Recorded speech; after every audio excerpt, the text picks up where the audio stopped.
कृष्ण हरी. आपण ज्याला म्हणतो उत्तम शेती, मध्यम व्यापार आणि कनिष्ठ चाकरी. हे बघा, आपण बघू शकता आता शेतकऱ्याचा सीताफळाचा सीजन चालू आहे, सीताफळाचा.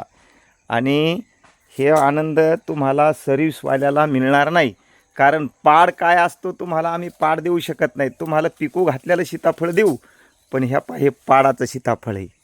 हां, पिकली आ शेंदे कडूपण गेले. शेंदाडू म्हणतात शेतीमध्ये असतं, ते पिकलं की त्याचं कडूपण जातं. हे बघा, हे पाड आहेत सगळे. आणि हे पाडं खायचा आनंद फक्त आणि फक्त शेतकरीच व्हावं लागतंय. किती जरी मोठी सर्व्हिस मिळाली तर हे पाडं खायचा आनंद मिळत नाही. बघा, हे पण पाडच आहे. असा पाडं खायचा आनंद घ्यायचा असेल तर आम्ही पण खातो. हे बघा, पाखरं पण पक्षी पण खातात. खाली पडल्याच्या नंतर हे बघू शकता आपण, किडा मुंगी अनेक प्राणी असे खातात. म्हणून उत्तम शेती. पण शेती कोणाला करू वाटायली आता मुलगी जर द्यायची असेल तर पहिली मुलीची आई म्हणते शेतकरी असेल तर नको ग माय. पण हा आनंद शेतकऱ्याला जो मिळतो, पेरू असो, जांब असो, आंबा असो, सीताफळ असो, हा फक्त आणि फक्त आनंद शेतकऱ्याला मिळतो. बघू.